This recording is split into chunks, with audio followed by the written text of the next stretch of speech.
మూడో మాట చెప్తాను. నెంబర్ 1, మనసాన్ని ఏం చేసాము చెప్పాలి. మనసాన్ని ఏం చేసాము? ముందు పెట్టాము. రెండవదిగా మందసాన్ని గౌరవించాము. మూడవదిగా ఏం చేయాలి? తర్వాత చదువుతల్లి. మీరు దానిని గుర్తుపట్టవలెను గనుక ఆ మందసమునకు సమీపముగా మీరు నడవరాదు. తలపాకెత్తండి. ఎలాగెలాగా మందసాన్ని చెప్పాలి. మందసాన్ని తమ్ముడా మామూలుగా మనలో మనం ఓపెన్గా మాట్లాడుకుందాం.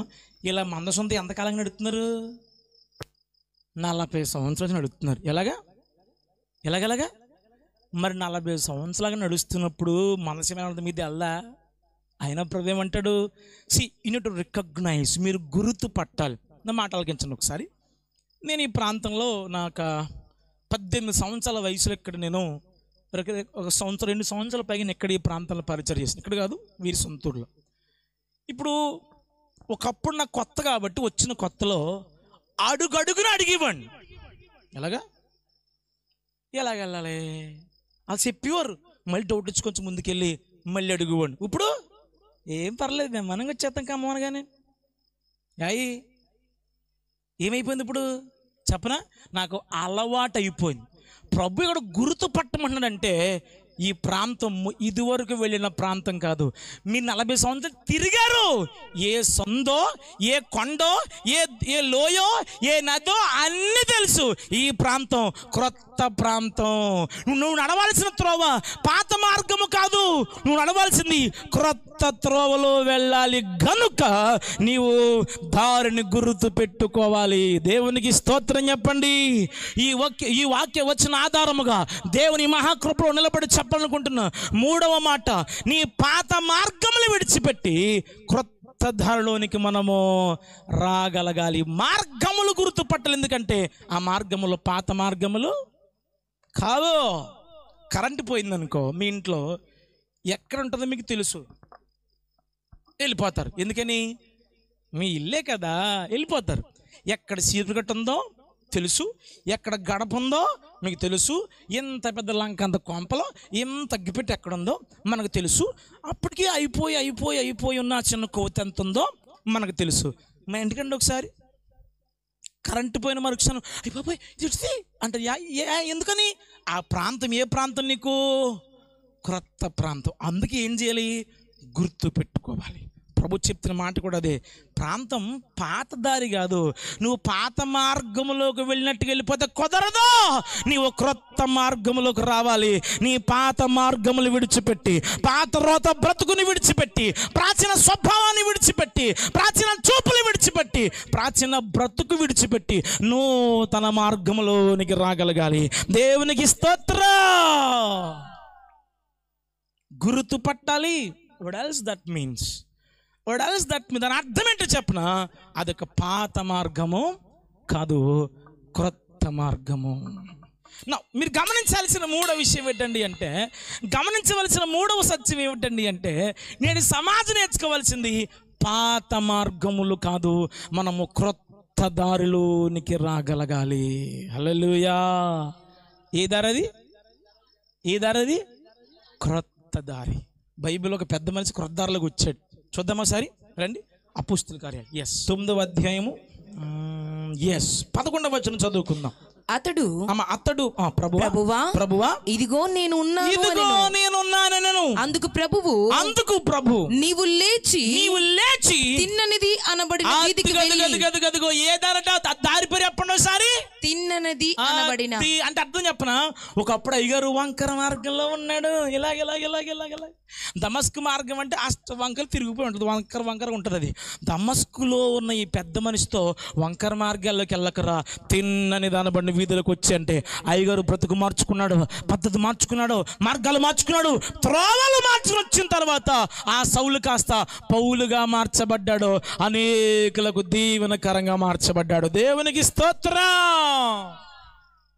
అరే బాబు నాన్న విను, నీవు నేను దీవెనకరంగా ఉండాలంటే మన పద్ధతులు మారాలి, మన బ్రతుకు మారాలి, భార్యతో ఉండే విధానం, ప్రవర్తించే ప్రవర్తన మారాలి, భర్తతో ప్రవర్తించే విధానం నువ్వు మారాలి.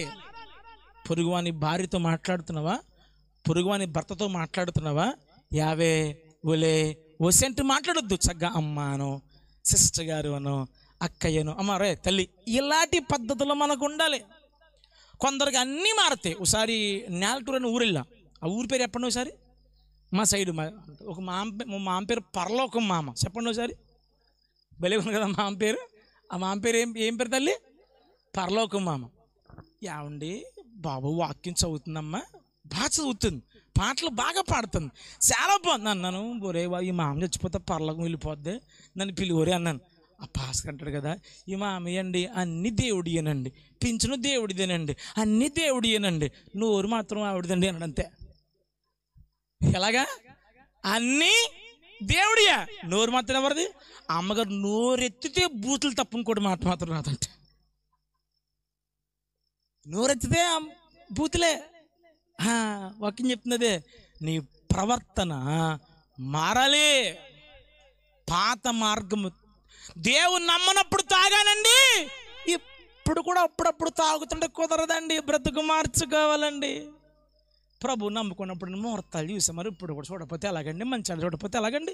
లేదు లేదు లేదు లేదు లేదు ప్రభువుని తెలుసుకున్న తర్వాత ఆ బ్రతుకు ఏదైతే ఉందో అది మారిపోవాలి. సమస్తము మారాలి. నీ మాట తీరు మారిపోవాలి, నీ ఆలోచన మారిపోవాలి. ఒకరి ఇంటి గుట్టు విషయం జాగ్రత్తగా ఉండాలి, ఒకరి పరిచర్య విషయం జాగ్రత్తగా ఉండాలి. ఒకరి గురించి మాట్లాడినప్పుడు జాగ్రత్తగా ఉండాలి. ఎలా అనగా మనం పాత మార్గములలో లేము, క్రొత్త దారిలో ఉన్నాము కనుక.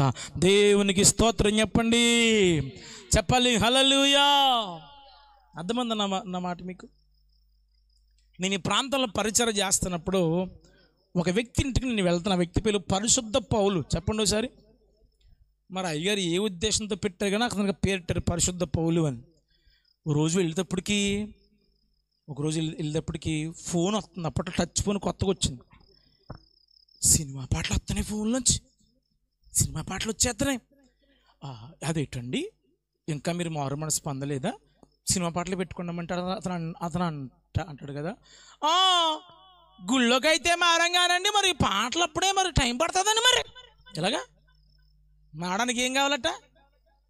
ఒక నాన్న విషయం చెప్తాను, నిజమే, దేనికని టైం తీసుకుంటుంది, కానీ మార్పు విషయంలో మాత్రం నువ్వు త్వరగా స్పందించాలి. హలో మార్పు విషయంలో మాత్రం నువ్వు త్వరగా స్పందించాలి. త్వరగా స్తంభించకపోతే ఆలస్యం అయ్యికోల్ది నువ్వు దేవుని యొక్క శాపమునకు దగ్గరైపోతావు. ప్రభు రాకడ సమీపంగా ఉంది. ఆలస్యము చేయక ఇప్పుడే నువ్వు ప్రభు దగ్గరకు రావాలి. హల్లెలూయా.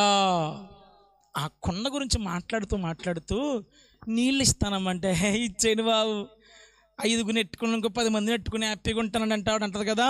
ఆ 5 భర్తలు తీసుకురా. అమ్మగారికి అర్థమైపోయింది. తన కొండను అక్కడే వదిలి వెంటనే మారు మనసు పొంది ఊరంతటికి వెళ్ళి, నేను చేసిన దాన్ని నాతో చెప్పిన వాడిని చూపించదును రండి అని చెప్పింది. వెరీ గుడ్, కొట్టాలి మరి చప్పట్లో. హల్లెలూయా. టైం తీసుకుందా? చెప్పాలి, టైం తీసుకుందా? అబ్బే, మా ఊర్లో కొందరు పిల్లలు హాస్టల్కి వెళ్ళారండి. వాళ్ళు ఏదో కాలేజ్, సిమ్స్ అనే కాలేజ్. అసలు ఎంత వైనంగా ఉండేవారంటే చాలా అద్భుతంగా ఉండేవారు.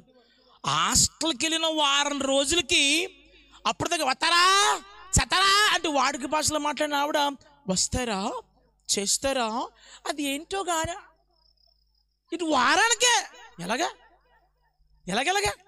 విత్ ఇన్ వీక్ అమ్మగా డ్రెస్ మారిపోయింది, స్టైల్ మారిపోయింది, శుభ్రంగా పాపలా ముసిగేసింది, ఇప్పుడు ముసిగెత్తలేదు. ఇలా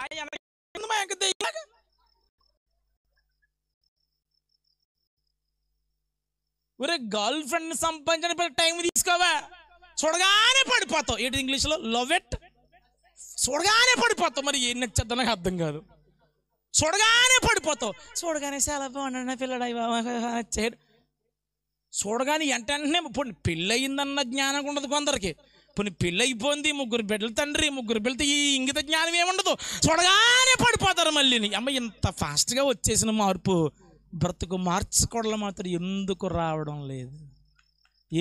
రావడం లేదు అన్న ప్రభువుని దీవించునుగాక.